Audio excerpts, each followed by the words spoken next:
Nung ako ay mga bata-bata pa, siguro mga 20 or 25, narinig ko ang aking pamangkin or mga pamangkin na nag-uusap-usap.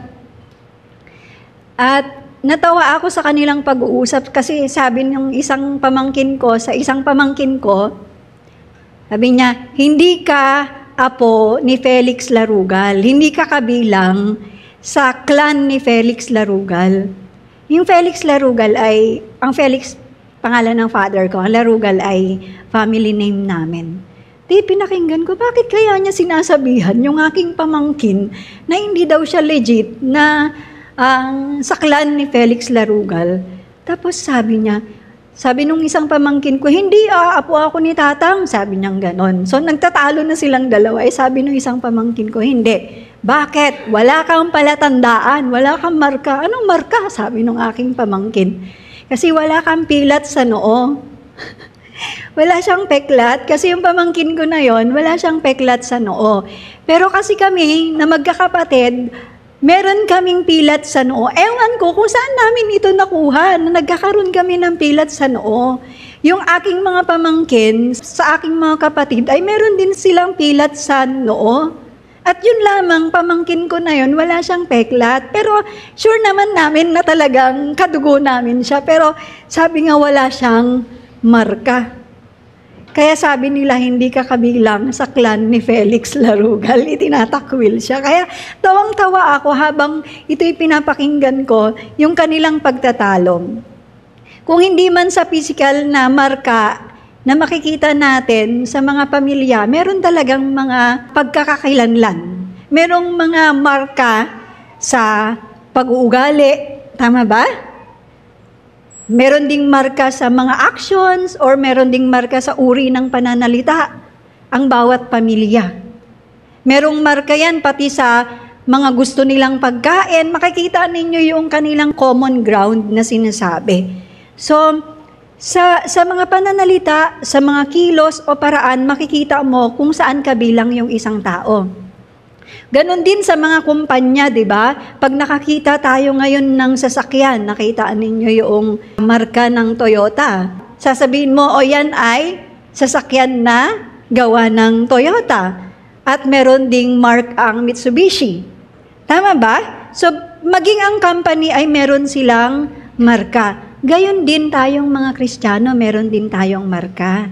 Ang sabi ng ating Panginoong Hesus sa kanyang mga disciples, ang mga tao ay makikilala kayong mga disciples ko kung kayo ay nag-iibigan sa isa't isa. So yung trademark or benchmark natin, walang iba kundi yung love natin sa isa't isa. So ganun, we are known sa ating pagmamahal sa isa't isa. So ngayong hapon, ang pag-uusapan natin ay the marks of a faithful servant. Yan ang tema ng ating pag-uusapan sa hapong ito. Bakit ginamit dito ang word na servant sa halip na believer? Pwede naman sanang the marks of a faithful believer. Sa passage kasi natin ngayon, ang in-emphasize ni Paul ay ang paglilingkod. So ang kanyang focus ngayon ay yung mga servants. At yun ang binigyang diin doon sa babasahin natin mamaya na passage. Kaya lang nakakalungkot, madami ngayong mga Kristiyano ayaw tumugon sa panawagan ng Diyos. Ilan lamang ang tumutugon sa panawagan ng Diyos na maglingkod ang mga Kristiyano, mga ilan-ilan lamang.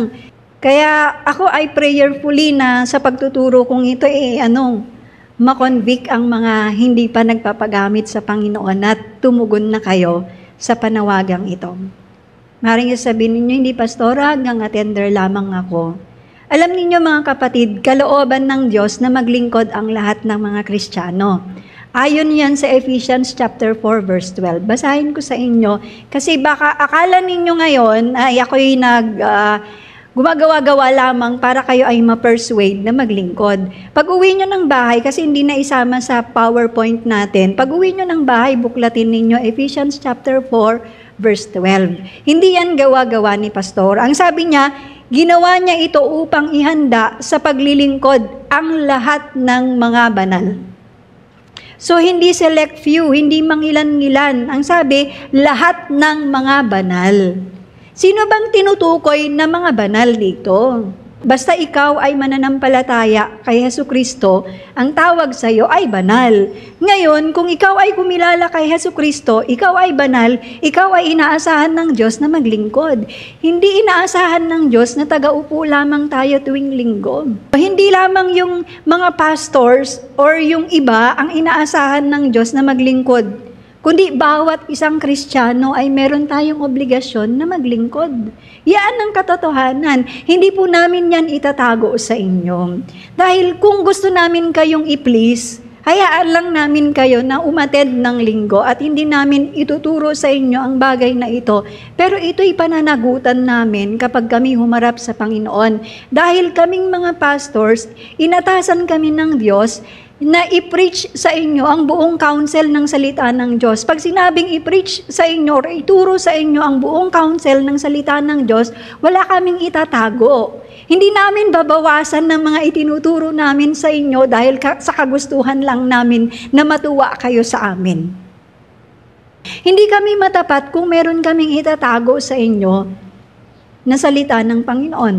Kaya mga kapatid, hinihikayat ko kayo na bawat isa ay mag-serve sa Panginoon. Huwag nating hayaan na hanggang Sunday lang tayo. Mag-serve tayo sa Panginoon dahil yan ang kalooban ng Panginoon. Sa nakaraang pag-aaral natin, yung last week natin, ano yung pag-aaral natin?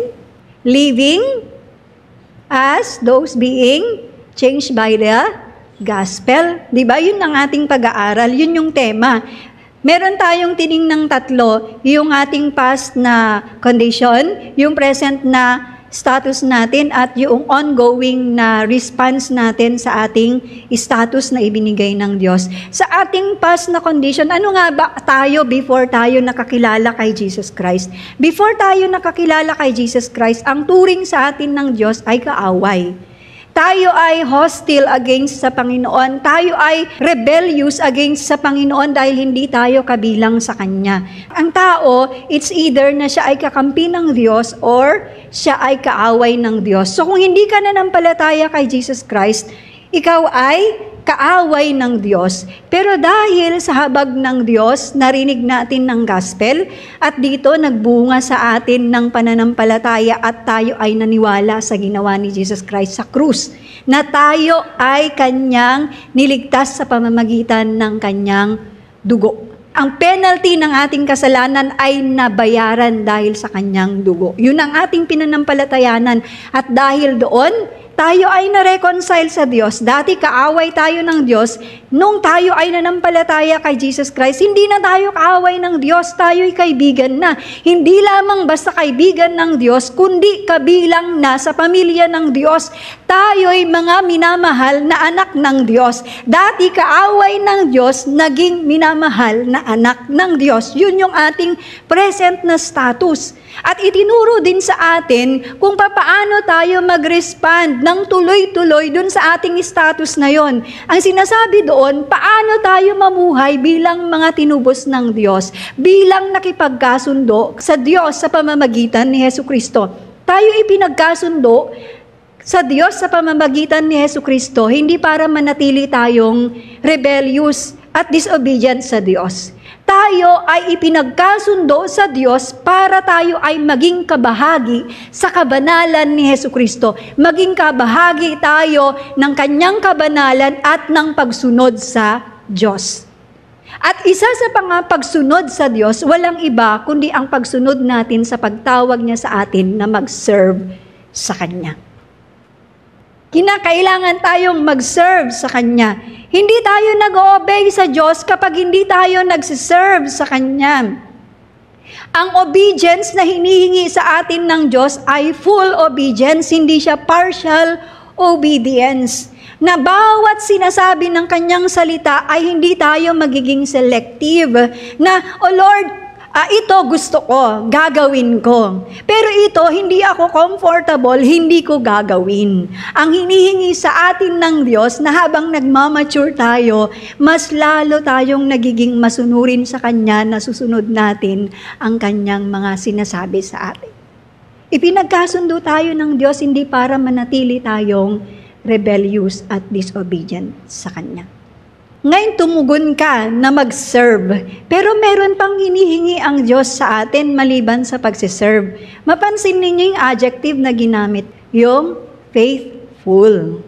Madami kasi ang naglilingkod, pero hindi naman sila tapat. Ang gusto ng Diyos, tayo ay maging faithful servant. Hindi lang basta maging servant tayo. Kaya sa pag-aaral natin ngayon, sa babasahin nating passage, sa Colossians chapter 1 verses 24 to 29 ay makikita natin yung tatlong marka ng matapat na lingkod ng Diyos. Hindi to exhaustive. Pag sinabi kong hindi siya exhaustive, hindi niya covered ang lahat ng mga marka. Naka-focus lamang tayo sa passage natin. Okay, basahin natin ang Colossians chapter 1 verses 24 to 29. Now I rejoice in what I am suffering for you, and I fill up in my flesh what is still lacking in regard to Christ's affliction for the sake of his body, which is the church. I have become its servant by the commission God gave to me to present to you the word of God in its fullness, the mystery that has been kept hidden for ages and generations, but is now disclosed to the Lord's people.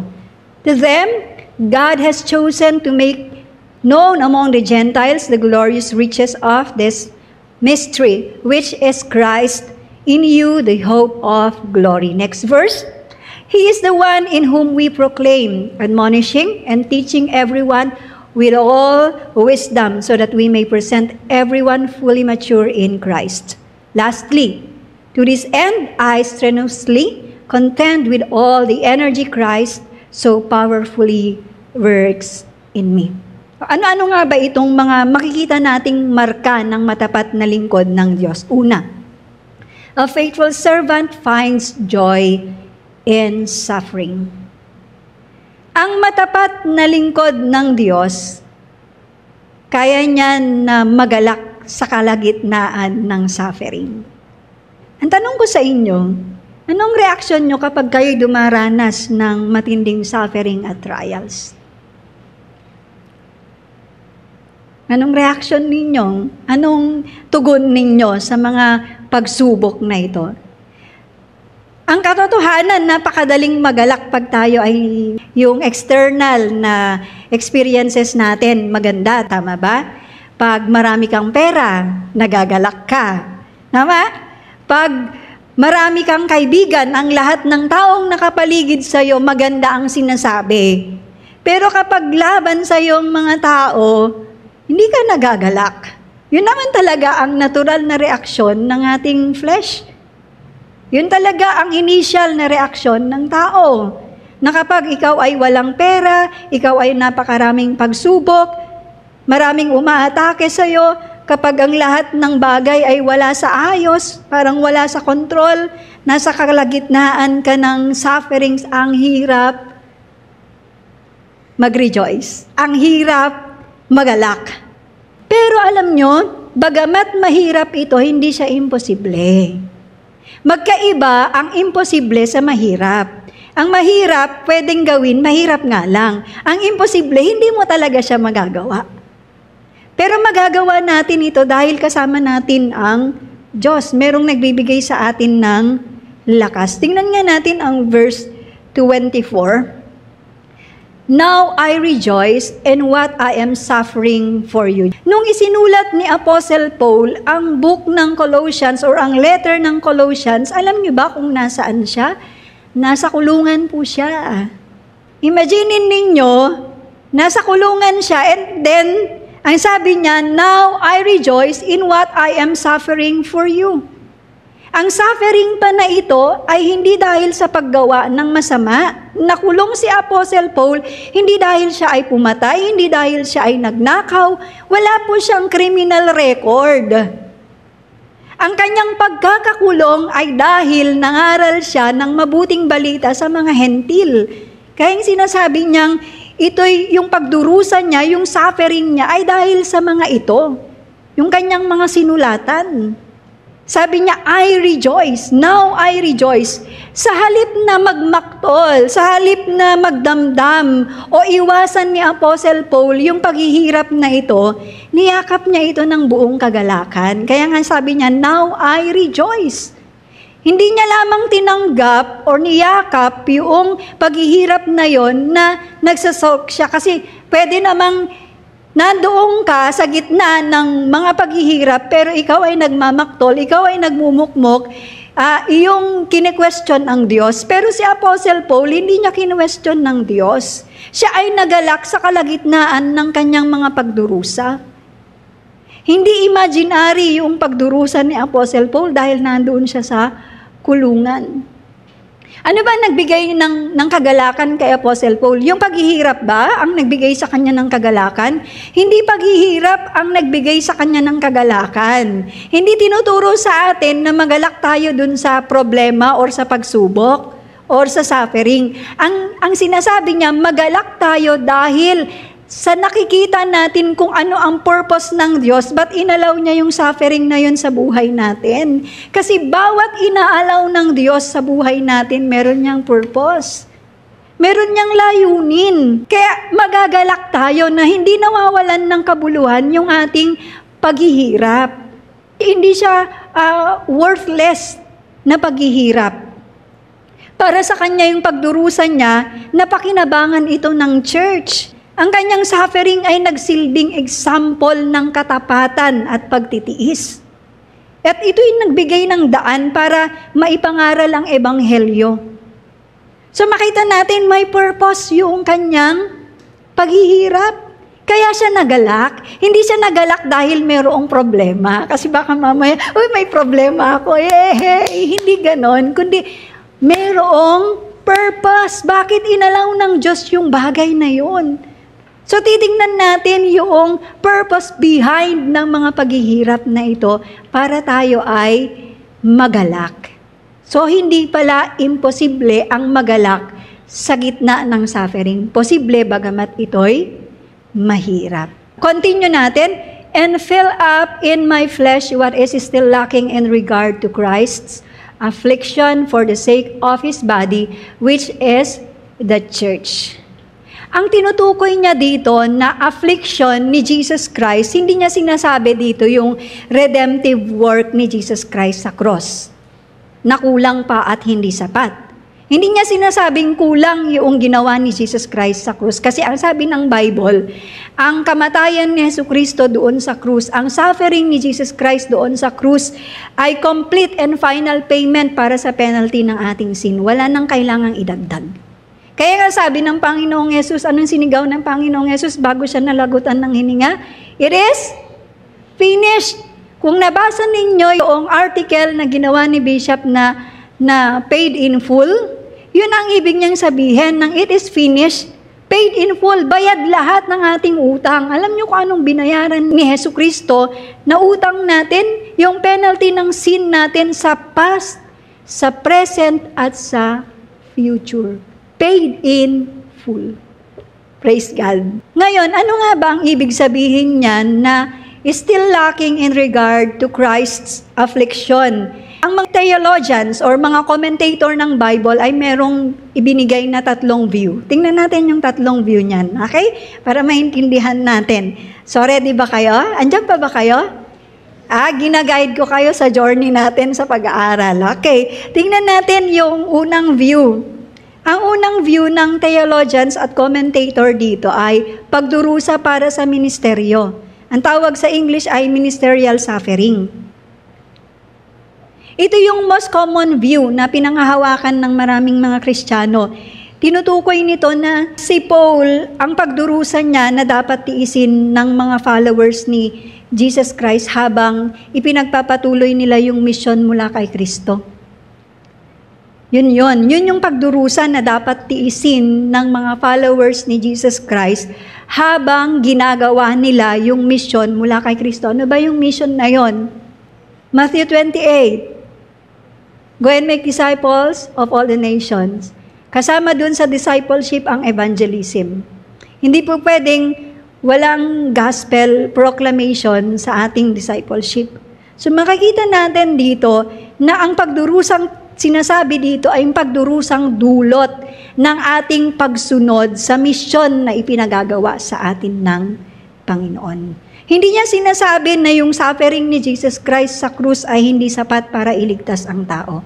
Dahil ito ay sapat na. Actually, ang suffering ni Jesus Christ sa cross para iligtas tayo ay isang unique at hindi na nauulit pang pangyayari. Minsan lang nangyari yon. Kasi nga, it is finished, paid in full. Pagbayad na, kailangan mo pa ba ulit magbayad? Hindi na. Hindi pa ulit-ulit na pagbabayad kasi bayad na nga eh. Anong kasalanan? Past, present, and future. So, ito pa sabi niya, samantalang ang pagdurusa na bunga ng pag-i-spread natin ng gospel. Ano ba yung mga paghihirap na bunga ng pag-i-spread ng gospel? Persecution, suffering, rejection. Yan yung mga madadanasan natin na mga paghihirap kapag tayo ay patuloy na nag-i-spread ng gospel. Yan ang mararanasan ng church. So tiningnan ni Apostle Paul ang kanyang paghihirap bilang pakikibahagi sa patuloy na paghihirap ng katawan ni Kristo. Ano yung katawan ni Kristo? Ang church. Kaya yun yung sinasabi niyang in regards to Christ affliction. Nakikibahagi siya sa paghihirap ng church.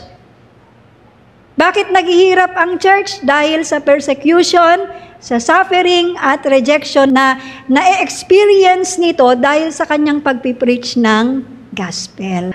Second view, for the sake of the church. Ito yung pangalawang view na paliwanag sa in regard to Christ's affliction. Ito naman yung for the sake of the church, para sa kapakanan ng church. Ang suffering na tinutukoy dito ay para sa ikatatatag at ikalalago ng church. At hindi nito tinutukoy yung ginawa ni Jesus Christ sa cross. So ang kanyang pagtitiis para sa misyon na pinagagawa ng Diyos ay nagbibigay ng inspirasyon at nagpapalakas sa ibang mananampalataya. Yun. Ang pangalawang view. At ang pangatlong view naman, the quota of suffering view. Ito naman sinasabi niya, itong view na to, sinasabi niya na merong certain amount ng suffering na kailangang daanan ng church ng Diyos bago dumating ang Panginoong Hesukristo. So ito ay in line sa second coming ni Jesus Christ. Ang view na ito ay hindi siya common. Ito yung pinaka-least na common. Ito ay konektado sa specific theological framework. Yung paghihirap ni Paul dito ay pinupunan niya yung amount na kailangan na suffering para dumating ng Panginoong Hesukristo. Ang sabi ng iba, medyo malabo itong view na to. Kasi hindi naman tinutukoy ni Apostle Paul ang tungkol sa second coming ni Jesus Christ. So ang malapit ay yung first view at saka second view. So, kung isa-summarize natin ito, ang sabi ng Colossians chapter 1, verse 24, ito ay tungkol sa malalim na commitment ni Apostle Paul sa gospel at saka sa church. Hindi niya dinaragdagan ang redemptive work or ang finished work ng ating Panginoong Yesus dahil ito'y kompleto na at wala nang kailangang idagdag pa dito. Siya ay kusang loob na nakibahagi sa paghihirap na kaakibat ng pagpapalaganap ng gospel ng Diyos. At ang kanyang pagdurusa ay nagbigay ng inspirasyon sa mga ibang churches, sa ibang mga Kristiyano upang sila ay magpatuloy sa paglilingkod. At nakita rin ni Paul ang kagalakan sa gitna ng pagdurusa dahil alam niya na ang kanyang pagdurusa ay meron itong magandang dulot, meron itong magandang purpose para sa kabuuan ng plano ng Diyos. Ano ang lesson na itinuturo ng verse na ito sa atin na mga Kristiyano sa modernong panahon? Bagamat tayo ay nasa modern times na, hindi nababago ang katotohanan na tayo ay kabahagi sa paghihirap ni Kristo. Lahat ng Kristiyano, kabahagi tayo sa paghihirap ni Kristo. At habang pinaninindigan natin ang katotohanan ng salita ng Diyos sa ating pananalita, di ba? Maayos na tayong manalita. Pinapakita natin na tayo'y Kristiyano at nakikita sa buhay natin na tayo'y Kristiyano.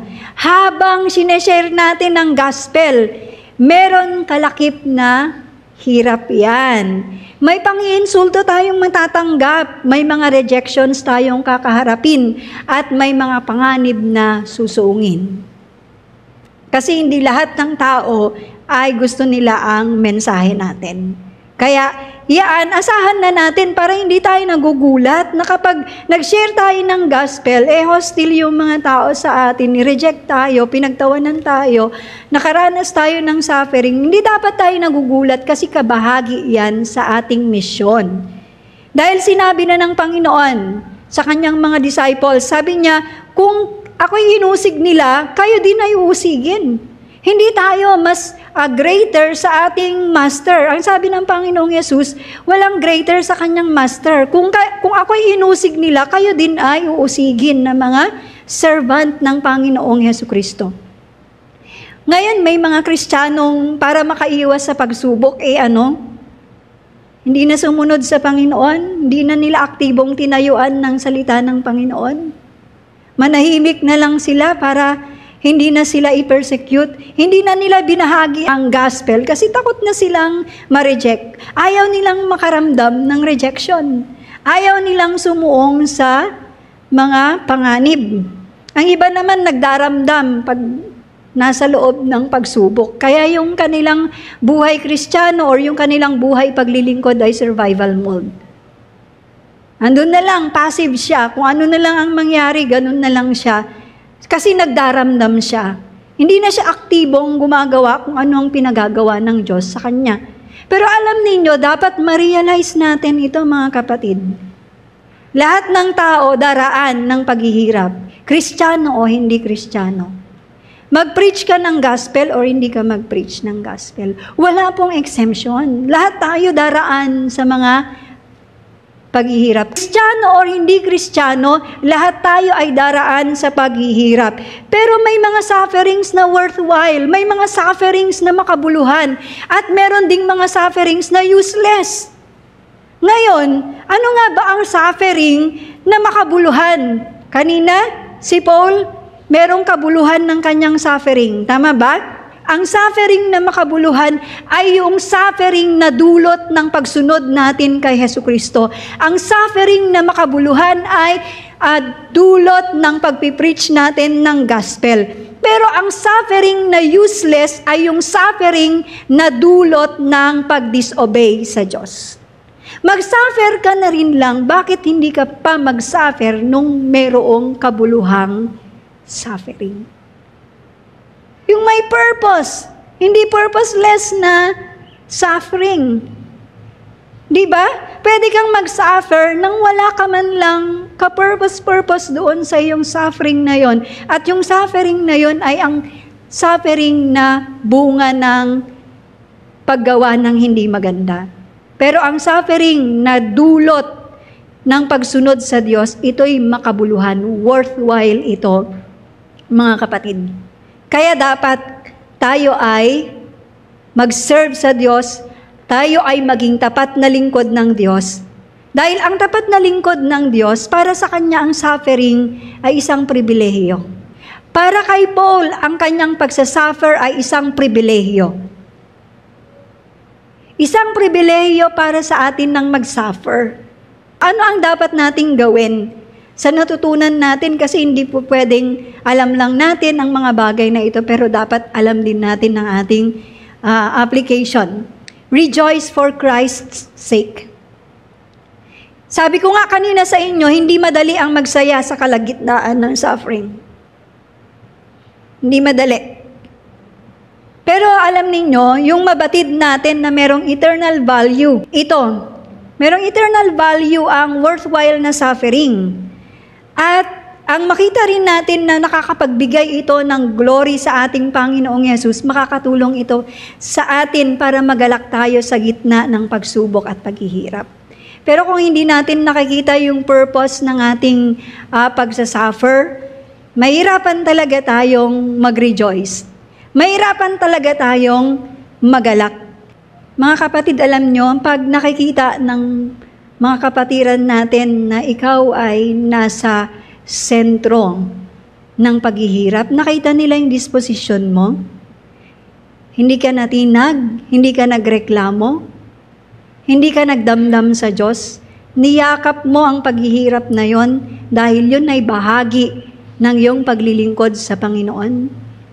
Hindi ba't mabibigyan sila ng inspirasyon? At kapag nabigyan sila ng inspirasyon, hindi ba't mapapalakas din silang maglingkod sa Diyos? Hindi ba't sila ay matcha-challenge din na maglingkod sa Panginoon?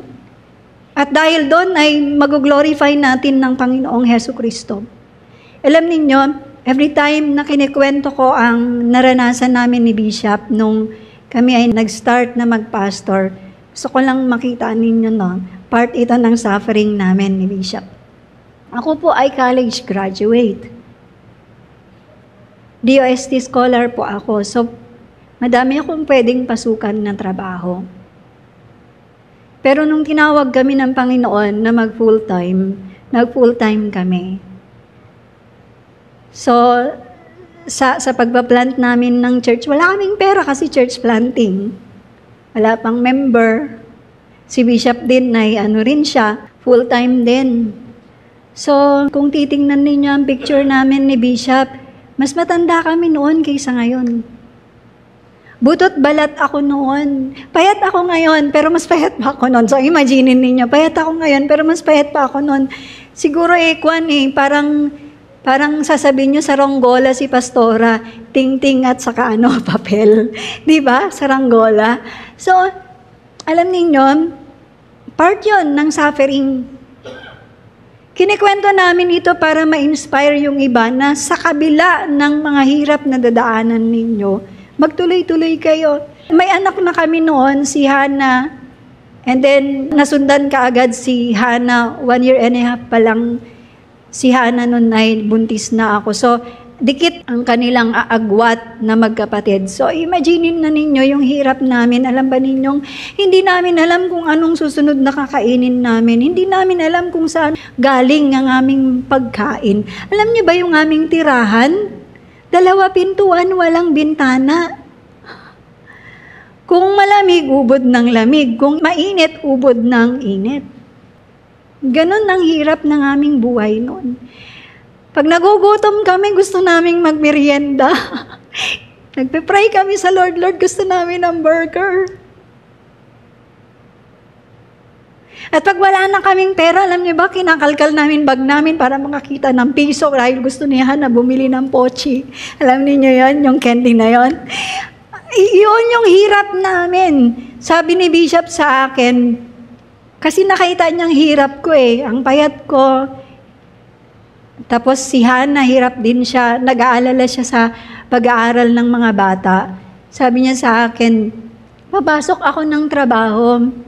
Maging messenger daw siya. Kasi ipapasok siya ng auntie niya. Sabi niya, mapoprovide ko na yung needs niyo. Ang sagot ko sa kanya, yan ka ba, tinawag ka ba dyan? Yan ba ang gusto ng Diyos para sa'yo? Sabi ko sa kanya, wag kang mag-alala sa akin, hindi ako nagrereklamo. Handa ako na magstay kung saan ang gusto ng Diyos para sa atin. And then, after nyan, lumipat kami ng panibagong church. Doon na naman sa panibagong church, although meron na kaming natatanggap, siyempre, konti lang. Siyempre, lumalaki yung mga bata, dalaki din ang gastos, tama ba? So, sabi na naman ni Bishop, papasok siya ng army, chaplain. So, siyempre, may sweldo yon. Sabi niya sa akin, hindi na ganyan ang itsura mo. Talagang awang-awa siya sa akin. Hindi na ganyan yung damit mo na 5 taon na, hindi pa napapalitan yung blouse mo.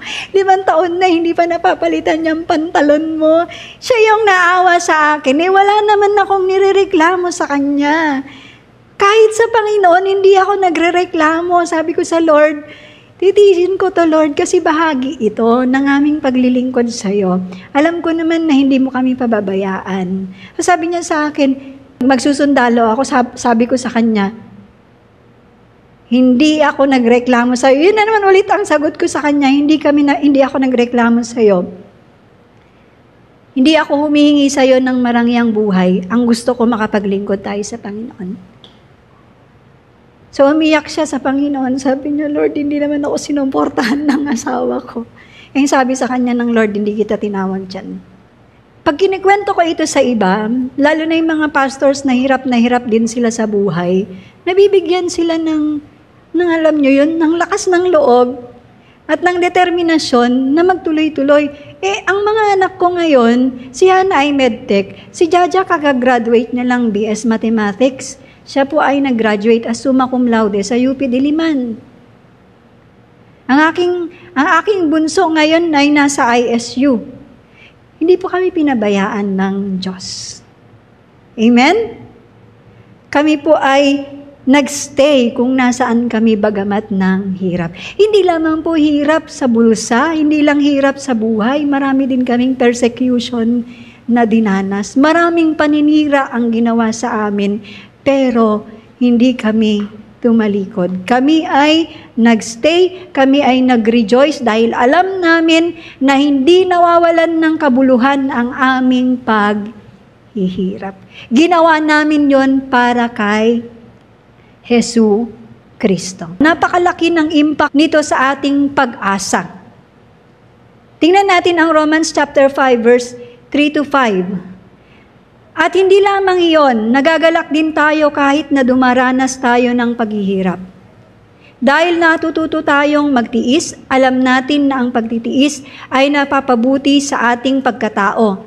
At kung mabuti ang ating pagkatao, nagbubunga ito ng pag-asa. So makita natin kung tayo ay natututong mag-rejoice sa mga sufferings natin, tayo ay natututong magtiis. At ang pagtitiis, ano ang binubungan nito?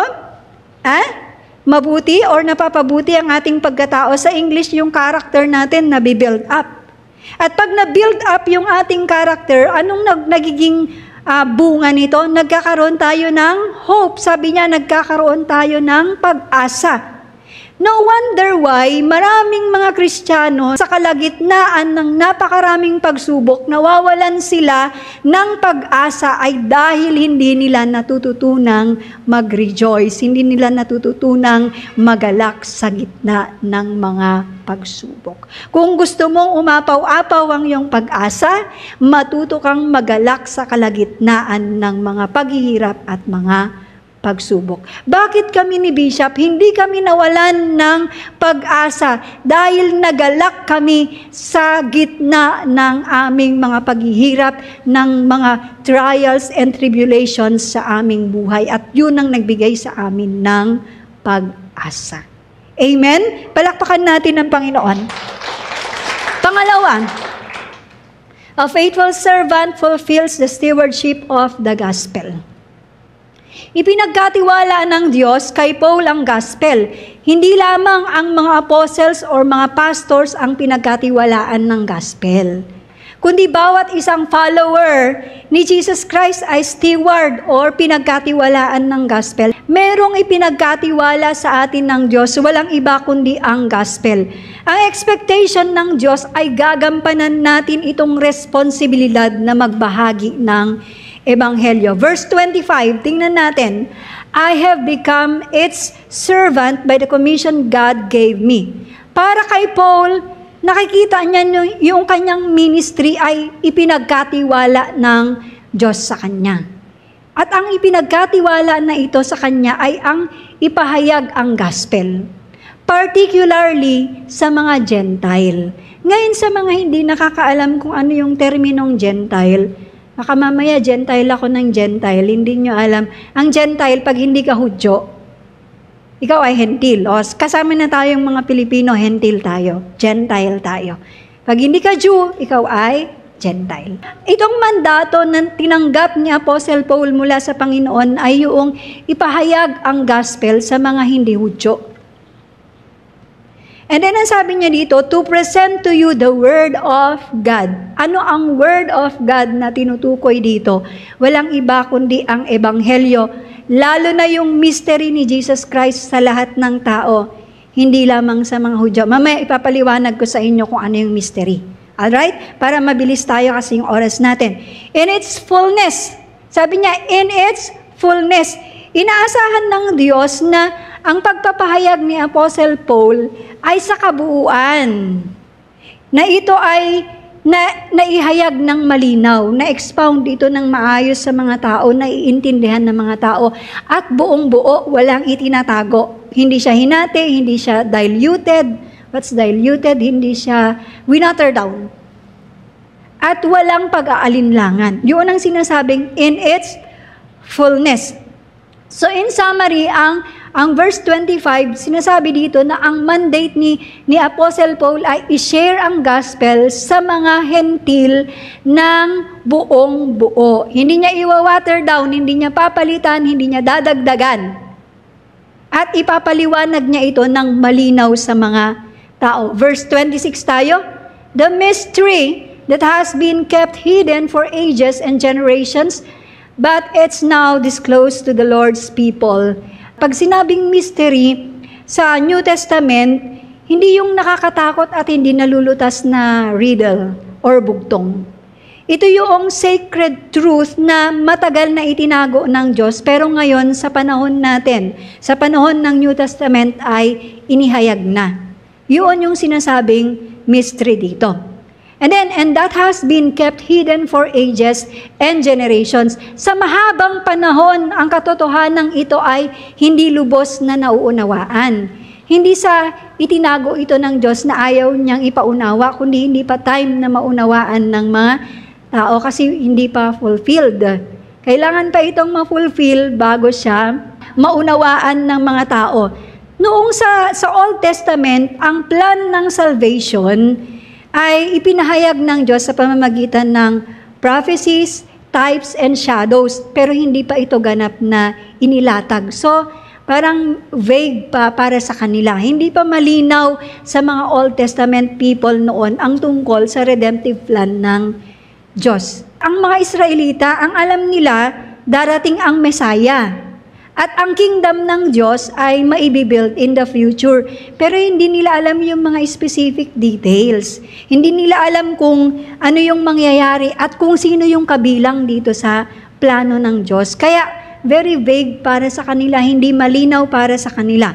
Ngayon, but it is now disclosed to the Lord's people. Itong mystery na ito, na hindi na ito lihim. Ngayon ay hayag na, alam na ng mga Kristiyano.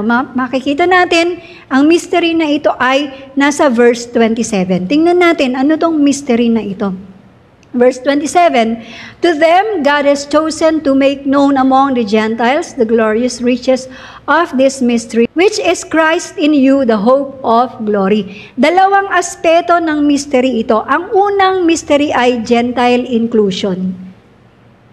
Yan sabi niya, Gentiles, the riches of this mystery. Ang mga hentil or hindi mga Hudyo, tulad na rin sila ng mga Hudyo, kasama na rin silang tagapagmana sa pangako ng Diyos. Sila na ngayon ay kabilang sa pamilya ng Diyos, sa katawan ni Jesucristo kasama ng Hudyo, kasama na rin silang makikinabang sa promises ng Diyos. So isang radical na at nakakagulat na concept ito sa mga Hudyo kasi hindi nga nila naiintindihan. Ngayon nung tinuro ito ni Paul, nagulat sila.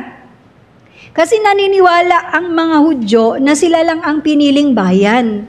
Bagamat nagbigay na ng hint ang Old Testament na ang mga hentil tayo ay tatanggap ng kaligtasan, pero hindi nila alam na magiging kapantay natin sila. Ang Hudyo at ang hentil ay pantay sa paningin ng Diyos. Pero sa kanila kasi ganito, nung Old Testament, ang mga hentil, parang katulad natin, hentil tayo, pwede tayong magpa-convert na maging Hudyo or sa Judaism na sinasabi, conversion. Ngayon, kahit converted ka, hindi ka nila ituturing na kapantay nila. Second class ka. Ganun yun. Ganun ang tingin nila. So kahit magpa-convert ka, hindi kayo parehas ng class. Sila ang first class, ikaw second class. Ngayon, ang sabi dito na tayo, ang Hudyo at hindi Udyo or Gentile na sinasabi, sa church, pantay-pantay na. Walang first class, walang second class. Yun yung unang bahagi ng mystery. Pangalawa, na mystery dito, yung indwelling Christ. Eto ngayon, ito yung isang aspeto. Noong panahon ng Old Testament, ang Holy Spirit ay hindi nag-i-indwell sa mga Kristiyano sa Old Testament times. Ngayon, ang Holy Spirit noon, noong Old Testament, pumupunta lang sa isang mananampalataya, pero hindi lahat ng mananampalataya ay pinupuntahan ng Holy Spirit. Yun lamang merong specific na pinapatrabaho ang Diyos, doon lang pumupunta ang Holy Spirit. So, walang indwelling ng Holy Spirit nung time na yon. Pero, nung namatay ang Panginoong Hesukristo at siya ay, yung ascension niya, after ng ascension, ng kanyang pag-akyat sa langit, ang Holy Spirit ay nagdwell na sa lahat ng mga believers. So, hindi lamang pastor ang merong Holy Spirit na nagdedwell sa kanya, kundi lahat ng nakakakilala kay Jesus Christ. At ito ay permanente. Hindi siya umaalis. Kaya siya ang sinasabi ni Apostle Paul na deposito natin para sa kabuuan ng ating kaligtasan. Ano yung kabuuan ng ating kaligtasan? Yung glorification natin. Yung pagtanggap natin ng glorified body. Ang Holy Spirit ang tatak. Siya ang deposito. Kaya naiintindihan na natin ngayon bakit sinasabi namin sa inyo, ang salvation ay hindi nawawala dahil ang Holy Spirit ay hindi umaalis sa mga totoong mananampalataya. Amen? So, yaan yung dalawang mystery. Ngayon, ano naman ang connection nito? Yung paliwanag ko na ito. Anong connection? Pastor, ang layo-layo naman yan na it fulfills the stewardship of the gospel. Meron pong connection ito. Titingnan natin ngayon kung ano ang connection niya. Noong si Pablo, pagkatapos ng kanyang missionary journey, nagbalik siya ng Jerusalem. At nung nagbalik siya ng Jerusalem, siya ay dinakip. Siya ay inaresto dahil sa mga false charges. At nung siya ay nagbigay ng kanyang depensa, nakinig ang mga Hudyo sa kanya until nabigkasin niya ang salitang hentil. Nung binigkas niya ang salitang hentil, nagalit ang mga tao sa kanya at sabi, patayin siya. Ngayon, kung si Paul, nakipagkompromiso siya at hindi na siya nag-preach sa mga Gentiles, di sana na-spare siya sa suffering. Pero hindi Si Paul, wala siyang pakialam sa kanyang safety at sa kanyang comfort. Ang para sa kanya, magawa niya, magampanan niya ang responsibilidad na ipahayag ang mabuting balita sa mga hentil. Kaya sinasabi na ang faithful servant ng Diyos fulfills the stewardship of the gospel. So kahit anong mangyari, ang faithful na servant ng Diyos, sa mamatay o sa mabuhay, ipapahayag niya ang mabuting balita ng kaligtasan. Yaan ang tapat na servant ng Diyos. Kahit hindi siya komportable, kahit pagtawanan siya, kahit maraming rejection, kahit maraming pagbabanta sa kanya, si Apostle Paul, ilang beses siyang pinagbantaang patayin. Kahit anong gawin sa kanya, hindi siya tumigil na ipahayag ang mabuting balita ng kaligtasan. Ganon din dapat tayong mga Kristiyano. Hindi tayo tumitigil, hindi tayo nagpapatinag. Sa kamatayan o sa buhay, sa hirap at ginhawa, ipapahayag natin ang mabuting balita ng kaligtasan. Yan ang tapat na alipin ng Diyos. Yan ang tapat na servant ng Diyos. Hindi yung kanyang comfort ang kanyang iniisip. Ang iniisip niya, magawa niya yung kanyang assignment. Matapos niya ang kanyang mission. Masasabi niya sa Diyos, mission accomplished.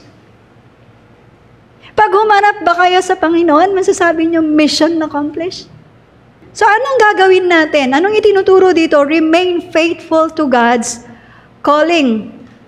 In-entrust ng Panginoon sa bawat believers ang gospel.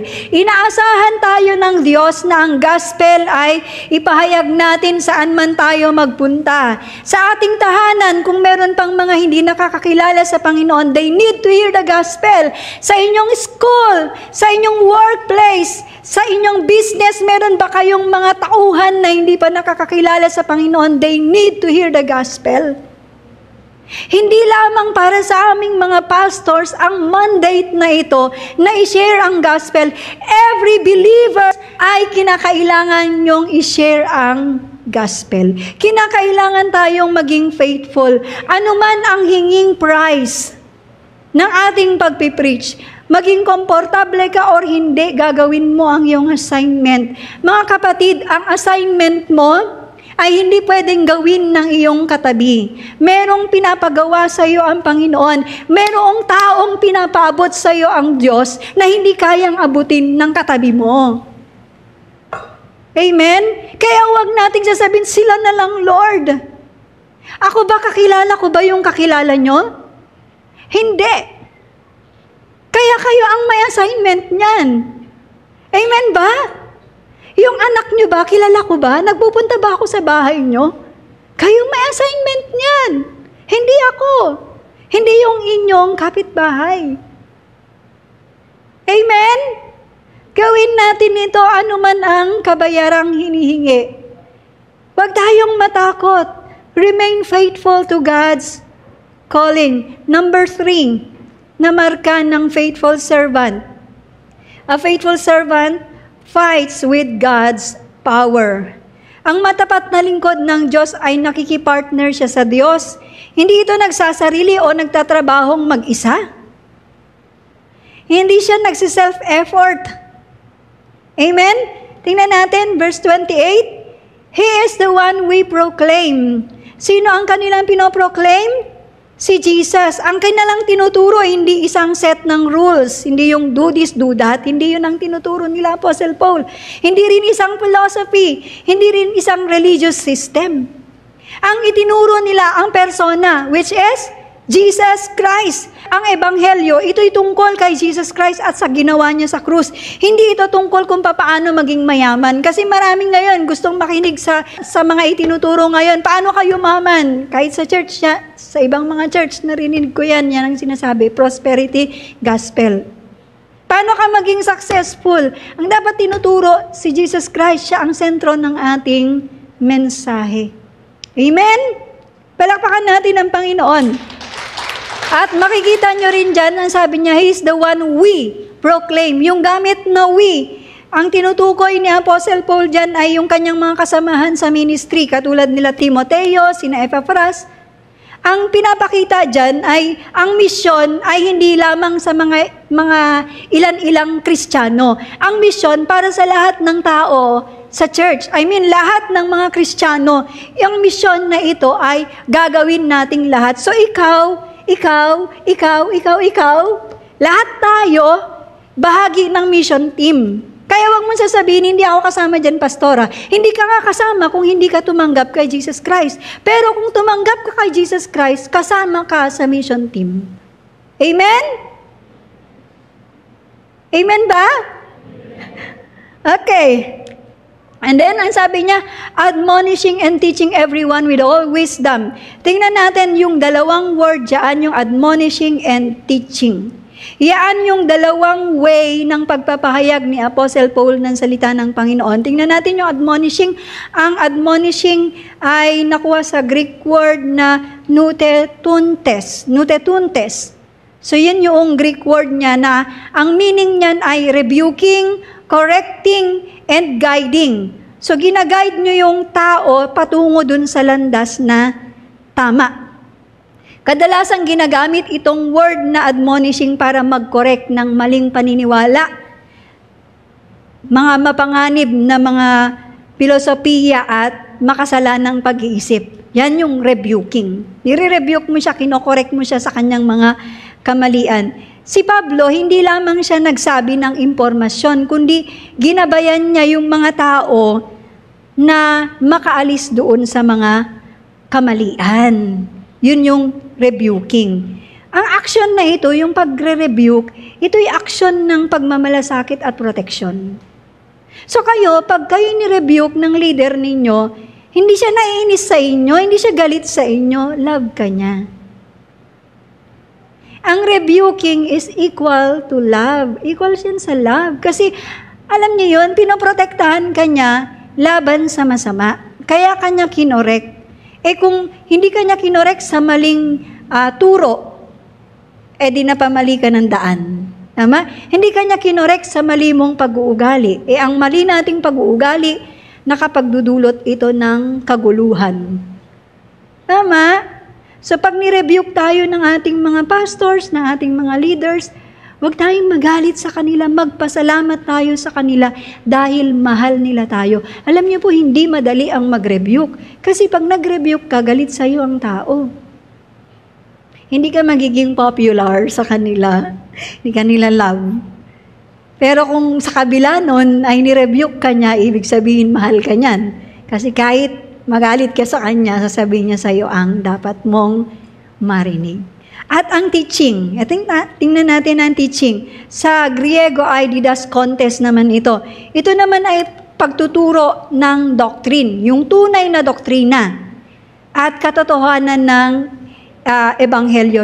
Yung purpose nito is para ma-build up, mapalakas yung faith ng isang tao para maunawaan niya kung sino si Jesus Christ at ang ginawa ni Jesus Christ. So, ang admonishing ay pastoral correction at ang teaching ay doctrinal instruction.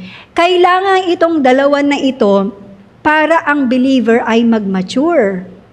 At paano ito gagawin? Gagawin ito with all wisdom. Pag with all wisdom na sinasabi, ang karunungang gamit mo sa pagre-rebuke at pagtuturo ay karunungan na galing sa Diyos, hindi mo sariling karunungan. And then, so that we may present everyone fully mature in Christ. Ano ang reason bakit siya nag-admonish at bakit siya nag-teach?